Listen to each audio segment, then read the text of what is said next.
Sam TV, gagnez de l'actualité. Avec DJ Vinny, le golden boy des animateurs, le Sky DJ, Amazon Paradis, dans les Jamie. Brain dead.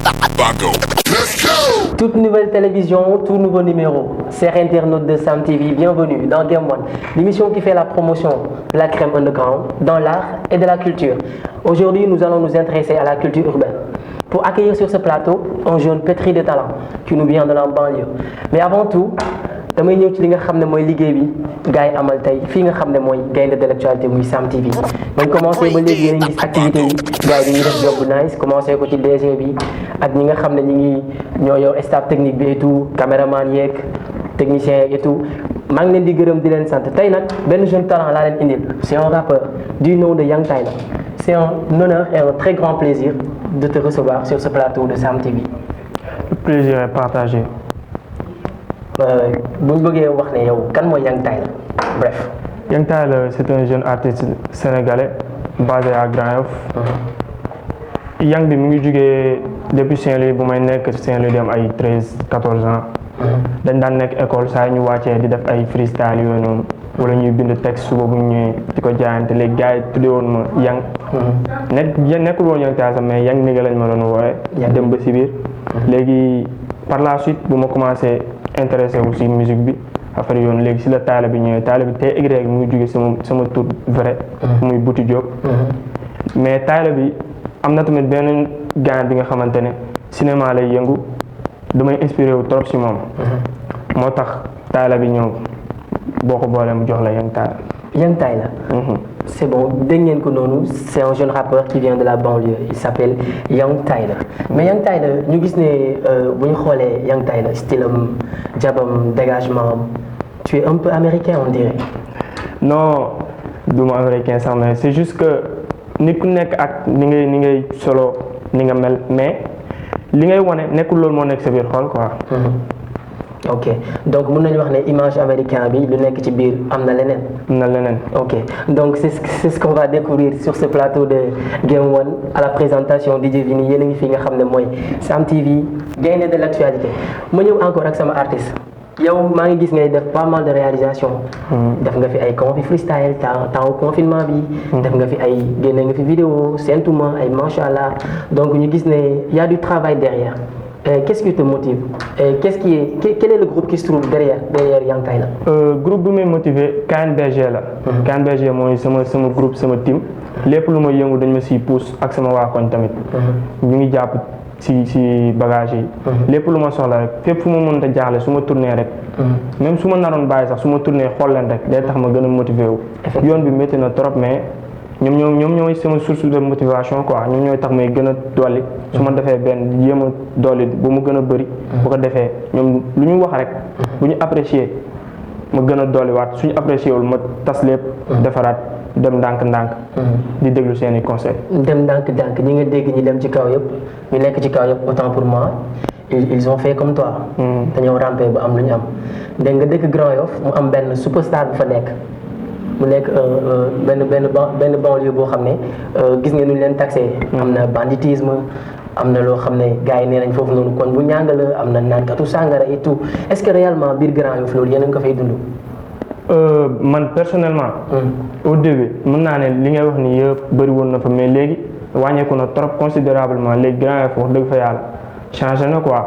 kon boo dugg nag am na ay banditisme ay bar affaire yooyu noonu yëpp am na foofu noonu quoi mais gars yi ñu jëloon rek visé Grand Yoff nit mën na def ñaawteefam feneen mais day ñëw biir Grand Yoff làqatu fa gars yi ne booy Grand Yoff la wala mu defee ko feneen duñu sax xalaat dañu ne non Grand Yoff la jugee. mais des fois booy Grand Yoff lay doon wala yow bokkoo ci ñoom. non su ma si bokk. wala yow Young Tyler yow ragal nga wala yow sa ruq ngay toog rek doo génn. du question ragal de xam nga comme lu ma la wax rek sànq nit boo ko gisee si apparence mu taxaw nii solo nga ne kii de moom mooy loolu. te kooku noonu xamoo ko. moo tax nit da lay gis nii rek cokkaas la. te kooku lu xam lu nekk si moom fii ku nekk. day am looy sóoraale quoi. nit ñi def yenn affaires yi tamit xëy na amuñu lu ñuy sóoraale. mais nit buñ la yaree yaram bu baax même boo demoon ba nar a def dara ñi la yar sa papa ak sa yaay. ak ñenn nit yi nga xamante ne rus nga leen jox nga leen cër. dina tax yow même boo naroon bon di nga toogaat xalaataat ne lii moom waruma ko def parce que fii moom ku bëgg bon yow la neex quoi. effectivement en parlant d'éducation vous êtes des porteurs de voix. Artiste boo gis porteur de voix la pour ñu koy déglu muy véhiculer ay messages mais quelle est ta relation avec Saint-Louis? Ma relation avec Saint-Louis. Saint-Louis fa laa amee sama BFM fa laa amee sama baccalauréat am naa fa sama ay mbokk sama magu pap mu ngi foofu ak famille bi suñu xaaju famille mu ngi foofu beneen xaaju famille mu ngi fii moo tax ñaar yëpp laa quoi booy Dakar booy Ndar. Boy Dakar. Boy Ndar Boy Ndar. Ndar dañ leen taxé ne nooy booy lañ de te yow tu es dans une banlieue boo xam ne c'est très dur là-bas à Grand Yoff est-ce que du ñàkk yenn saa sa yeneen négocier dina tànc parce que di wax ne booy bi booy Saint-Louis la booy nooy booy la affaire yooyu noonu. xam nga lu tax mënuñu ma tànc. parce que dama màggee Grand Yoff ba pare. daj fa lu mu fay daj ba pare. lëj moo tax ñu yóbbu ma Saint-Louis. voilà. kon gars yi bu ñu ñëwee sax gisaat la dañu ne ah diw mu ngi nii mën nga ko gis ne kii dafa changé mais ba tey changé wul de dafa toog calme mais lu nekk ci biir mu ngi ci biir ba tey. ok Yang Tyler ñu gis ne moom dans Saint Ouma. mais avant Saint Ouma dañuy wax ci macha allah pourquoi macha allah da nga am loo xam ne gars yi dañ lay catu wala gars yi dañ naan Yang Tyler il a du talent Yang Tyler bon day percer et tout pourquoi ce choix de titre comme macha allah.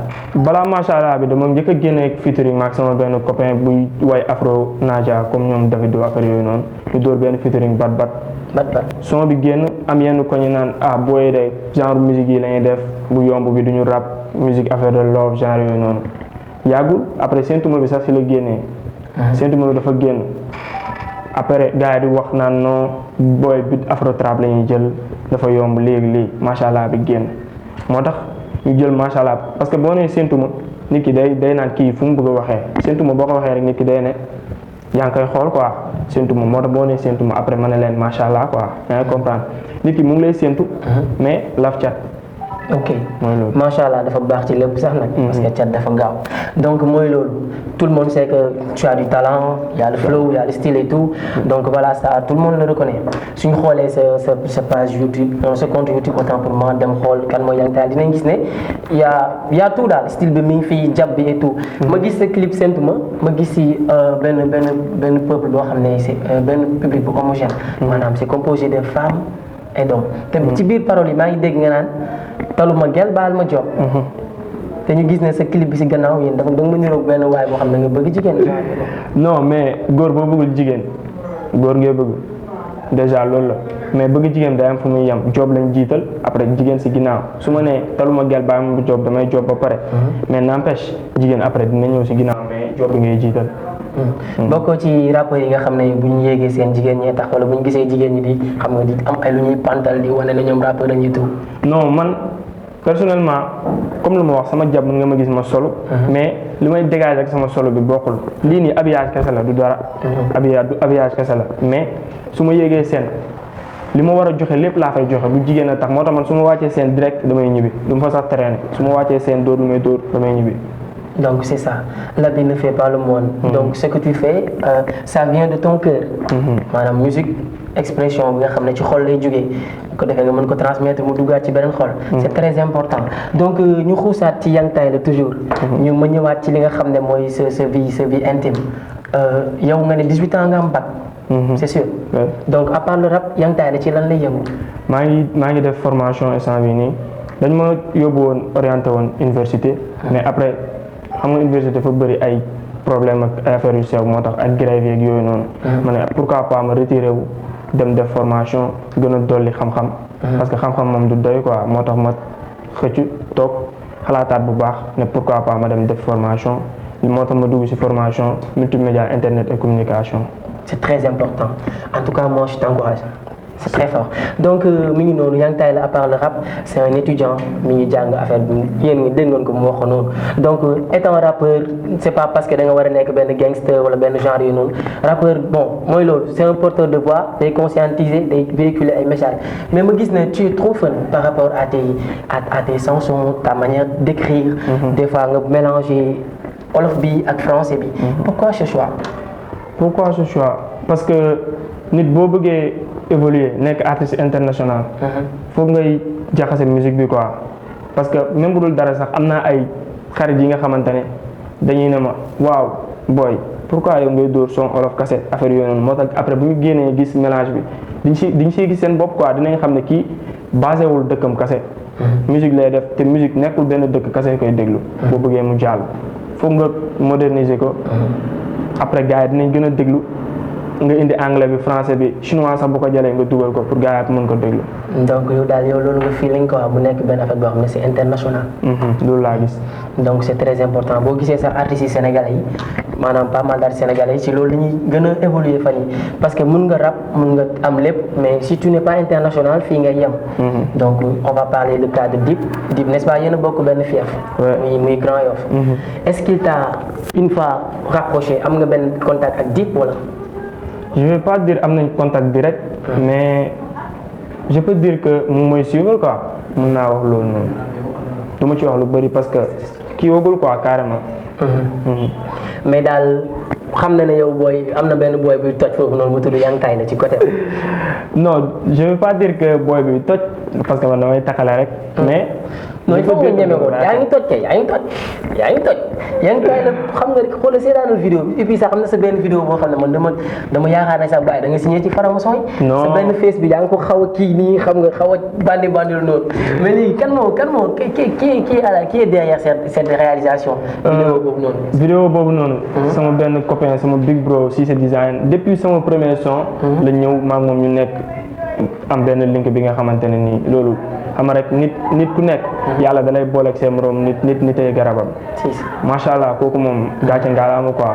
mais kii bi moom maquillage bi Mame Art moo ko job. Mame Art. chapeau à lui. en tout cas c'était tellement monstrueux. je croyais que da nga dem sax ci lobby yi gars yi dafa doon lu mu fa demee. mais pourquoi nga opté cette image de démon quelque chose comme ça. c'était pour faire peur à tes concurrents rappeurs wala. c'était juste pour montrer que boy bi bon il a du style et tout style la wala da ngay am koy napp. non aw ma ku may napp sax dañu jéem a jaxase vidéo bi quoi parce que benn côté boo xoolee ñu ngi ci genre terrain basket nekk foofu noonu. xaw a perturbé def ay débordement ak yeneen affaire bii ñu ñëw xaw a changé indi affaire bi nga xam ne dafa xaw a ñàng koo ko gis ni waaw mais kii lu muy def nii après da ngay sob quoi loolu noonu da lay intrigué di nga jéem a xam kii lu muy liggéey pour nga après nga dem sob loolu nga xool ko. c'est très important donc Yang Tay la moo nekk tey invité DJ Vini fi nga xam ne mooy Game One waxtaan bi am na solo trop Yang Tay la depuis quand tu es dans le game. depuis fin 2018 bi. donc fin 2018 ça doit faire ay 1 an et quelques. Ouais. donc 1 an et quelques tu as eu à faire pas mal de réalisations chapeau à toi donc Yang Tay la fan la jëm quels sont ses prochains projets dans l'avenir. bientôt maa ngi waajal clip ay série de clip. après ça tamit copain moom la doon wax Pato te ma door ak moom featuring Barbat bi. ñu ngi waajal benn compilation 6 tape. xam naa incha allah d'ici décembre bi affaire dina gën a leer quoi. personnellement après loolu noonu sama projet ngi ñëw quoi projet bi confirmé gu ñu carrément album lay doon mixtape wala 6 tape mais lépp pare na daal. donc on peut dire que Yang Tay la il est dans un projet. Ouais. mën nañ ko xaar ci yeneen i facettes ci yeneen i tendances yu gën a intense. on est d'accord. Ouais. ok donc voilà mu ngi noonu xaar leen ko c'est un jeune am na lu nekk ci gannaawam am na lu mu mën mi ngi koy fësal macha allah donc nañ ko teg tànk waa Grand Yoff maa ngi leen di big up de passage di big up banlieusards yëpp yi nga xam ne ni ñuy seetaan à travers Sam TV gaynde de l'actualité léegi yow sa famille est-ce que amul benn inconvénient par rapport à ce que tu fais le rap et tout. man dès le début dama teeloon bëgg affaire de rap musique genre yooyu noonu quoi avant may def bac sama mère gis na ma may sob-soblu di def ay texte naan damay yéeg ay concert di yéeg di playback yaa ma gën a xam après bu mu yéegee ba loolu toog na carrément ne ma opposé wu ma si yoon bi nga bëgg jël mais su ma sañoon nga am sa bopp ba pare après nga am beneen liberté quoi bu ko defee di nga xam lu bëgg carrément mu toog ma expliquer ma loolu en plus sama père day enseigner musique donc c'est forcé ADN bi nekk ci man tuuti quoi. donc li ñuy gis ngay dégager yëpp kon ci sa veine la nekk. moom de la transmis. waaw mën naa wax loolu la. c'est paternel quoi. jaajëf ma mère donc mu ngi noonu ñun xamuñu ko woon sax. ndekete son papa fait de la musique il enseigne de la musique autant pour moi donc mu ngi noonu di kontaanaat ci moom bu baax a baax mais avant tout damay ñëw ci li nga xam ne mooy actualité cette fois-ci am na lu ñuy wax muy mbënn mi. muy mbënn mi sonal na ñëpp. c'est un constat boo xam ne c'est général et ça se passe dans la banlieue lu ñëw rek ñi nga xam ne ñoo nekk le bas peuple ñoo ciy souffrir. donc yow quelle est ta vision par rapport à ça.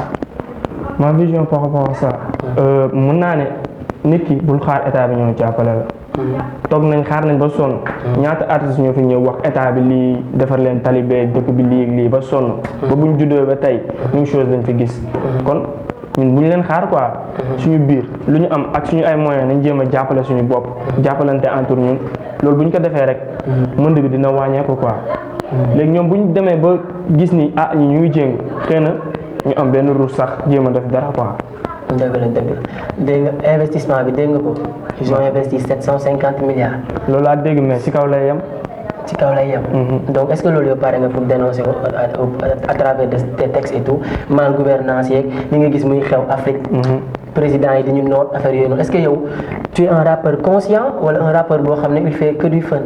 non je fais pas que du fun parce que da ngay nit ki da ngay wax li nga xamante ne loolu ngay dund rappeur da nga war a complet quoi waroo kar fii kase da nga war a am phase yu bëri quoi gars yi bu ñu la xaaree fii nga génnee fii ku lay koj fii bu ko defee du ñu am fu ñu la mën téye da nga comprendre moo tax c'est forcé loolu noonu ma dénoncer ko à travers ma musique te incha allah dina am yu bëri yu ñëw yu wax ci loolu noonu.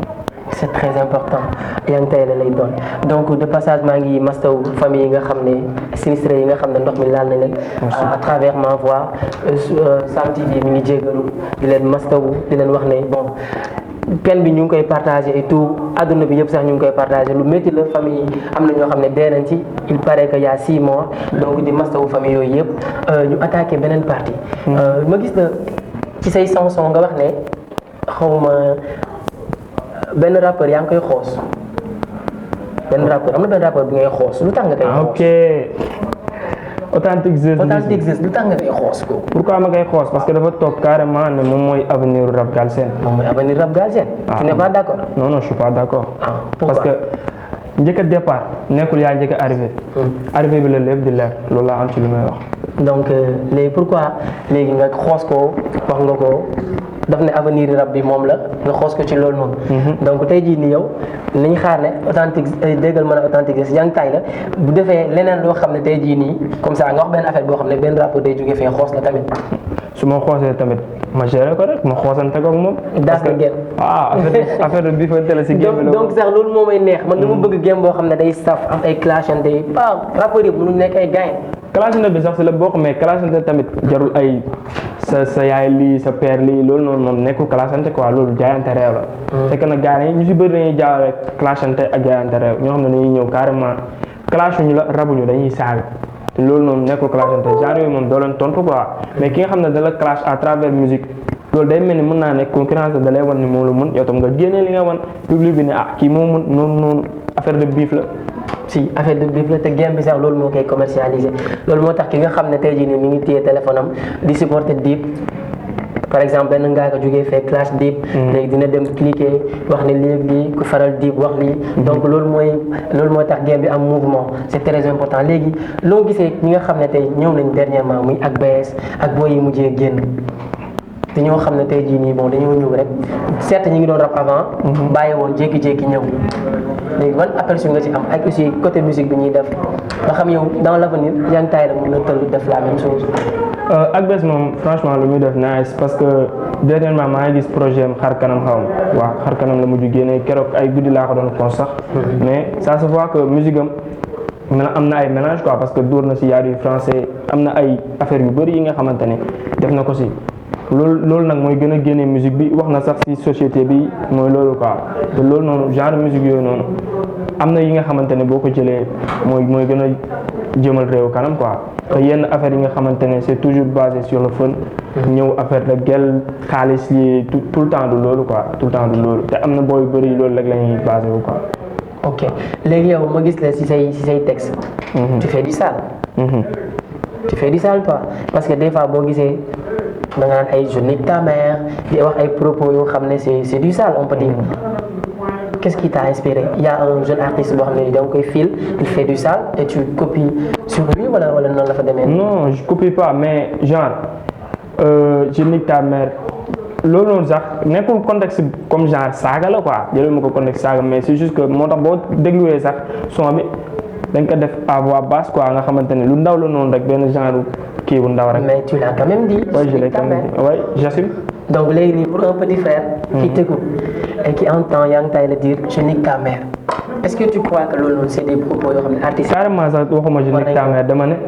je vais les niquer les yeux fermés. sur la vie de ma mère waxuma carrément je vais niquer ta mère. c'est pas pareil. kon ça veut dire artistes yi laay waxal waxuma ak yaay. donc voilà. tu vas niquer les artistes. Ouais. ok donc pourquoi ñu naan yow je vais niquer les artistes. ñu ne rappeur boo gisee rek prédateur la. par rapport à son prochain. lu tax bu ngeen ñëwee rek da ngeen di fësal clash bi ego trip bi bàyyi thème yi bàyyi li nga xam ne c'est très important société baa koy dund ngeen ñëw rek commencé ego trip maay kii maay diw lii laay def lii la pourquoi loolu. léegi musique dafa toll fi nga xamante ne ego trip ak thème dañu mélangé wu quoi moo tax boo seetloo si biir ego trip mën nga fa jëlee ay mots yi nga xamante ne ay punchline yi nga xamante ne thème bi si boppam di nga ko déglu yëpp thème bi du am sens quoi voilà moo tax boo seetloo moo tax ma ne musique bi dafay nekk di avancer tout le temps doo ñëw nekk naan société bi def leen lii def leen lii def leen lii mais loolu da nga koy dugal si biir ego trip bi am fi nga xamante ne da ngay dóor gars yi dégg punchline ñu xam ne carrément lee ngay waxal moo gën nga jël carrément jël benn son rek naan def leen lii def leen lii def leen lii. je pense que boo jëlee loolu def ko si benn kii dañuy naan perte de temps la mais boo ko jëlee wax ko si li nga xamante ne ay quelques bars la gars yi ku ko déglu dina ne ah kii lu muy wax nii fii nii bar bi déglu nga côté bii nii kii lu mu wax nii fii nii lu am sens la quoi gars yi si lañ gën a bàyyi xel. Si vous venez de nous rejoindre, nous sommes ici à Sam TV fi nga xam ne mooy gaynde de l'actualité fii la lépp di xewee jeunes yëpp na ngeen ma xaar dinaa ñëw ngeen wane fi ngeen mënee wane seen talent wane seen i projet wane seen i produit de passage maa ngi big up ñëpp tous les banlieusards man maay animateur de la banlieue le golden boy des animateurs DJ Vini tey sama artiste mu ngi nii il s'appelle Yang Tyler Yang Tyler ñu ñëw ci Confi freestyle léegi lu tax nga jël Confi freestyle. dañ nekkoon si période confinement. ah d'accord période confinement bi doo mun génn di dem studio et tout ça rassemblement bi gars dañ koy bañ ak ay tournage clip yooyu yëpp doo ko mun def quoi ma ne pourquoi pas temps yi diggante bii nii génneewu ma son ma jël genre confinement plus freestyle mélangé ko mu jox la benn univers bi nga xamante ne moo la jox Confi freestyle quoi mais ku ko dégg dina si jéem a gis boppam bu toogee dina am benn moment bi nga xamante ne bu dégloo lii dina ne ah lii carrément pour ñun la quoi. ok donc c'était une manière pour toi d'accompagner ñi nga xam ne moment boobu ñu ngi leen confiné. amuñ lu dul seen téléphone wala seen télévision pour mën a zapper di xool li nga xam ne mi ngi xew. donc ñooñu nga doon loolu nga doon bégalee quoi. voilà donc big up ak fa donc ma continuer toujours ak yow. di la gërëm parce que déplacement bi et tout ça n'a pas été facile mais tu es un artiste boo xam ne tu es cool. sa manager aussi Franck maa ngi koy remercier parce que depuis bu ñu coordonné émission bi ba léegi bon daf may oo sax ci crédit personnellement donc chapeau à toi Franck léegi ñu continuer Yang Tyler yow dans une année ou deux fan lañ la war a séntu. dans une année ou deux. je vais pas dire une année ou deux parce que yàlla mooy dogal yàlla mën na la fëlaloo d'ici 2 jours doo xam. mais daal gëm naa ni. yàggatul dara incha allah Sénégal yëpp dinañ dégg Yang Tyler quoi yàggatul dara tamit Yang Tyler dina international ci kattanu yàlla. te yow wóor na leen ne yaa ngi job loo xam ne Yang Tyler dinañ ko dégg. projet bi daal diis xajatul sama kóol. projet bi dafa diis. xajatul sa kóol kon loolu fan nga ko nar a sotti. fu mu ko nar a sotti. ci dëkk bi rek. ci dëkk bi. mbaa du mel ni inondation bi. damay ragal sax dëkk bi daanu. ah non faut pas créer des morts de. non dama créé moo teg waaw man dama lay teel kii parce que yow mii ni ma la gisee nii ak sa kanam gii nii xam naa li ngay waajal moom bu génnee fii rappeurs yi am ngeen problème. d'accord donc mélange boobu yaakaar nga ne dina dem. gëm naa day dem incha allah. ok Yang Tyler nee na gëm na ne dina dem donc dina dem ñu gis ne tamit récemment rek am na benn gel bu tudd Nara Diouf def na benn son ak Ngaaka Blindé démb génnee na benn. cover bi nga xam ne son tay ki la jël muy n'y pense plus moom mu ne bul ko xalaatati ñu gis ne y a une nouvelle voix qui est en train de naître dans la musique ici au niveau du Sénégal. waaw tout d'abord avant moom sax gis nga ay Viviane ak yooyu noonu déjà ñun dañ leen montrer la voix après yow boo ñëwee rek yaay xool nooy def ba gars yi remarqué la quoi yaay démarqué wu par rapport ak ñoom à travers say son à travers ni ngay joobee à travers son yooyu jël mais man personnellement nekkuma ci genre affaire de kii quoi remix ok donc yow cover bu mu def nii d'accord nga ci. non je vais pas dire d'accord mais c'est parce que talent am feeñ na foofu noonu. mais su ma sañoon mu defal ko ak liggéeyu boppam quoi mu bañ ko remix si job boppam génnee ko loolu mooy gën a original. donc je pense que artistes yi nga xam ne dañuy woy yëpp mooy les chanteuses et les chanteurs ils ont tendance à ce que ñu def ay cover te je vois que les Sénégalais ont kiffé. Les Sénégalais ont aimé de passage maa ngi koy big bu baax a baax moom Nara Diouf di ko souhaiter bonne continuation ci projet bi yooyu nga xam ne mi ngi koy mener ak le label KBG. c'est ça am na voix bu extraordinaire moom. et là la voix et Sénégalais ñu ngi ko commencé kiffer.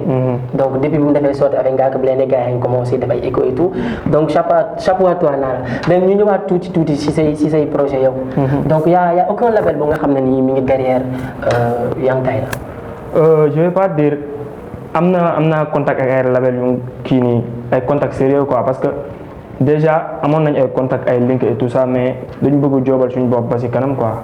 parce que boo ñëwee rek basé wu na fa foog nga dugg si label mooy loolu après day xaw a louche quoi day mel ni gars yi ñoom ñoo la may li nga am quoi alors que yow yaa war a génnee li sa musique gars yi di la déglu bien avant que ngay dem si benn label bu ko defee gars yi dañu ne kii de xam naa ko balaa muy dugg fii nii yàgg naa déglu musique am kon nekkul label bi moo tax booy bi évoluer quoi n'empêche label comme genre équipe la rek day tax nga gën a évoluer quoi mais nit ki yaay def sa ay test def sa ay preuve nga xam ne ku la gis du sax hésité day ne non kii moom foog ma jël ko vite fait. donc tey jii on peut dire que y a aucun label qui est derrière toi.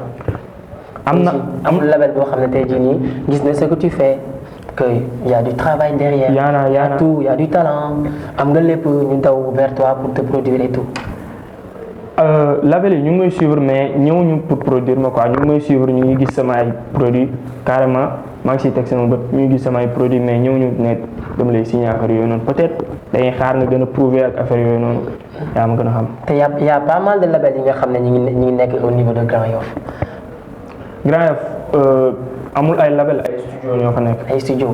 donc mooy ñiy xarmat rek. voilà donc ñi xarmatu noonu ñoo yombal soo seetee sax underground bu ñëw ñun ñooy lay yombalal coono. waaw parce que ñooñu noonu déjà ñu si bëri dañuy xam base musique. déjà boo ñëwee di boo dóoree sa premier kii nii mën nañ la déglu ne kii son bi lii mais kii nii bu doolee lii mën na gaaw dem affaire yooyu noonu quoi ñoo la gën a mën a gaaw teg si yoon par rapport ak nga ñëw rek direct dem si ay label yu di commencé foofu noonu. si loolu la quoi gëm sa bopp self made mooy loolu donc étant underground day métti trop pour nga percer te demoo proposer sa bopp gars yi ne leen maay Young Tyler maay def lii maay def laa maanaam martaat quoi comme ni ko gars yi defee yow bokkoo ci rappeurs yi martaat on dirait. non je vais pas dire martaat parce que comme li ñuy wax rek Sénégal léegi bras long la quoi mun nga bañ a martaat am li nga bëgg parce que bëri na fi moo tax ma ne la yow sa musique yaay jéem a xool nu muy jàllee ba nga xamante ni diw dina ci teg bët. te mun naa ne am naa ay gars yi nga xamante ne am nañ link ak ñooñu noonu.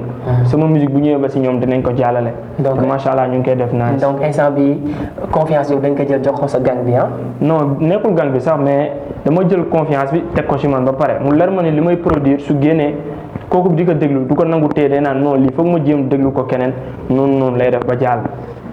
ok à suivre de très très près mu ngi nii Young Tyler booy bu gëm boppam la ku mën li muy def la macha allah te ci banlieue bi la nekk di xos du comme rappeurs yi nga xam ne siiw nañ fi ñëw ñu jaar fa lay jaar gëm na boppam te mu ngi liggéey donc c'est un jeune à suivre de très très près ñu ngi ci ay projets yu grave yoo xam ne bu génnee il va vous écraser gars yi am ngeen problème donc ñu nekk ci njeextalu émission bi. ce mot de la fin par rapport à la jeunesse nan lay doon. par rapport à la jeunesse. gëmal sa bopp. gëmal yàlla. self made. ok loolu laa am ci lu may wax parce que nit ki boo gëmee sa bopp. gëm yàlla le reste yëpp ay complément lay doon. le reste bu ñëwee après day yokk dem. waaw donc teg tànk wala ñàkk a teg tànk yow Young Tyler dafa pare pour dem. Young Tyler day dem incha allah. loolu dafa leer donc mu ngi noonu mais avant qu'on se quitte j'aimerais que nga defal ñu ñi nga xam ne tey jii nii ñu ngi seetaan Sam TV di seetaan Game One avec DJ Vini Young Tyler may leen freestyle bu sap bien avant qu'on se quitte mais bien avant tout ça ñu ngi gërëm di sant ñi nga xam ne jàpp nañ ci liggéey bi muy la partie technique jàpp nañ ci affaire bi kontaan nañ bu baax a baax donc di gërëm di sant ñi nga xam ne tey jii nii xàmmee nañ ma à travers ce petit écran maa ngi leen di big up donc PA is in the house, Guédiawaye in the house, Grand Yoff in the house. Donc c'était DJ Vini dans Game One. check lu mu laaj kan benn squat maa ngi biir samte sur le banc tu fais du sale je fais du plus que sale maa si mën a génnee sama bopp saaga ma ndey comme ay bisu si man am ba pare di liggéey chômage soo may joxoon ñu lay sànni hommage xaalis xetu deret la am yaa ngi saaga te sa gaale nga yàpp bindee sama sperme ay rapport di tëf mais daanu si biir nga may wax waxu tegu ba dugal si man ba xam dum la deseeroo sa projet daal lamba kenn nangu ko déglu on a charbonné pour donner des produits de qualité mënoo ma saltel ba ma yëg ko grand la dëkk flow bi suicidaire projet bi dis xajatul sama kóol bis nga bëgg yaa ko tere neex jarul teew sama koñ ubbi dibiteri sandi rapport comme fi tabaski freestyle improvisé jàkkaaroo 4 nit damay coobee rapport comme ku nekk 6 nit lu mu laaj